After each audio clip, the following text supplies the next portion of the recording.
Welcome back to PonyFans.com's Scouting Report. This week, SMU goes to El Paso to face the UTEP Miners, joined once again by SMU Radio Network analyst John Hampton.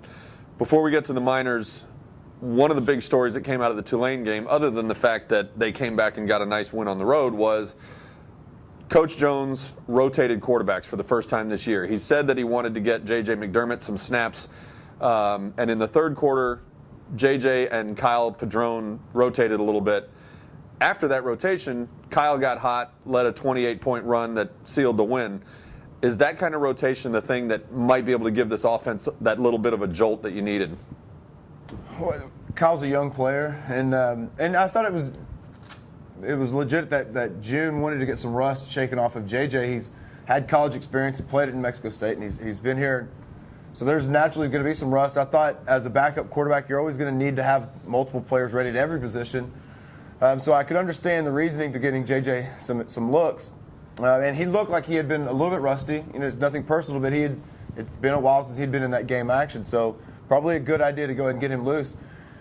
And then for Kyle, you know, maybe, and for all young people, nothing's given, nothing's guaranteed. And I think he realized he was the starter, but you got to make starter plays. You got to make June Jones run and shoot type plays, and he'd miss some open receivers. Bottom line, and they looked at the tape Sunday, and you'd see it. He missed some kids that would have been touchdowns. And so I don't think it was a permanent move. I don't think June was threatening to bench Kyle as his quarterback. But there, you know, in New Orleans for that game, it made a lot of sense to let him step off the field and see some things happening on the field and realize big plays are there to be made. And I think he responded very well. I hope that was what everybody was on the coaching staff was thinking. That's how Kyle would respond, you know, from a competitive nature, and he did a really good job. You're right. It doesn't sound like he was threatening to bench him. Coach Jones has said this week there is no quarterback controversy here. Kyle is still his guy. But like you said, Kyle did look significantly more accurate after that little rotation in the third quarter, right? Sure. I mean, it was in the first half. They ran the same plays the first and second half. Incompletions by a yard just outside of the hands. Mm-hmm. In the first half became touchdowns in the second half. So, or big plays.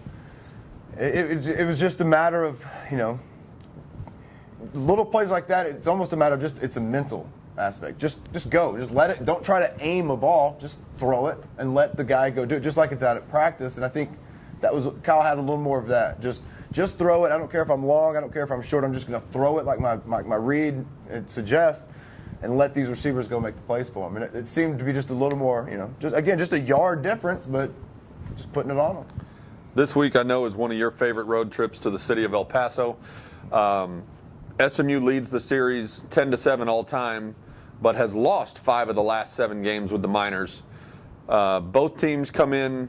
UTEP has lost its last 3 games. SMU's win over Tulane was its first win in 3 games. And statistically, these teams are very similar. Do you envision this game being as close as it looks on paper? Probably. UTEP is a very bipolar program. At home, can beat anybody. On the road, struggle to find, you know, especially the further from home they go, struggle to do what it is they do best, and that's control the line of scrimmage and run the ball and take some vertical passing shots. They haven't been able to convert any of those. Defensively, they're still playing well on the road and at home, but they've got a lot of seniors in a program that's been pretty proud. This group hadn't been to a bowl game, but individually have had a lot of very good players. So their last game to rally up at home, and they're still trying to pursue bowl eligibility. So I would imagine you'll see the best effort out of them, you know, energized, galvanized by that home crowd, which if you haven't been out there to catch a game, UTEP football or UTEP anything is the only ticket in El Paso. So there's they draw well. They draw very well, and this, you know, it's the last home game and a chance, and they're very proud of you know, the city of El Paso is very proud of the UTEP squad, so they'll go honor them on their 5th year, or I'm sorry, on the senior night. So that'll be even more people, and I think those kids, like I said, back individually, just a lot of good players. Donald Buckram's getting back from injury. He's a very special player. He hadn't been full go this season, so I would imagine the game will be a pretty good, you know, shootout all the way into the 4th quarter, just like we saw last year. You mentioned Donald Buckram, their senior running back. Against Tulane last week, Tulane's freshman running back, Orleans Dwarka, had some success against SMU in the first half. Do he and Buckram remind you of each other? Do they have similar running styles, or give a little scouting report on Buckram, what you remember about him in terms of the way he runs and what makes him so effective? He can fly. I mean, he's a sprinter. Orleans Darkwa last week, a true freshman, about a 205-pound kid. Buckram, they'll list him at about 190. I think that's pretty generous. Darkwa, through his trunk and his legs, he's a bigger kid. He's thicker, so he can withstand that tackle-to-tackle running. They'll run Buckram in between the tackles, but he's just he wants to try to get it downhill and outside as quick as he wants to try to balance everything. Outside of their physical commonalities, they both run in offenses with two tight ends, some fullback in there. Their receivers block on the edge. Their offensive line in the box does a great job. So their schemes are pretty similar. So they'll get the number of chances, the number of touches. UTEP does a really good job in the screen game. So getting Buckram, or any of their backs. Joe Banyard's another back who's had a good year for him. They just want to get these fast kids in space with some offensive linemen in front of them, and however they can produce that offensively, they'll both do it. Tulane and UTEP do a pretty similar job, but I think bottom line, they both want to feed these kids and let them get better as the game goes on. Last week, SMU did a really good job of physically getting after Darkwa, and he wore down as the game went on. They dinged him up pretty good, and he wasn't the same player when he got back in there, naturally. Seems like all year we've been talking about guys at different schools who seemingly have been there for years and years and years, whether it was Andy Dalton at TCU or some of these other guys who started as freshmen, and so they've been playing against SMU. Trevor Vitito, UTEP's quarterback, is another one who seems like he's been around since you played. And old man. Yeah, that does make him old, I realize. But he not only has a decent arm, he put up some good numbers through the air, but he also runs pretty well.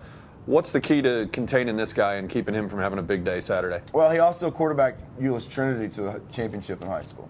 Right. So he's a winner, and they redshirted him when he first got there. But the first attribute, it seems, everybody talks about is his leadership. Physically, he doesn't do anything that's going to wow you. He just kind of gives their team a chance to hang around every game. And then in the fourth quarter, if he can make some key plays to win it, they just haven't been able to surround him with some of the players that they wish that they could. They've got a great receiver, but they don't have a second one developing. They've got a good running back, but they don't have a second and third one coming up with him. So the depth hadn't been there. But he's been pretty consistent for, this is his fifth year being down in El Paso. He's won some games for them individually, and he's put their team with the shot to win against some teams that might be better than UTEP has been in the past.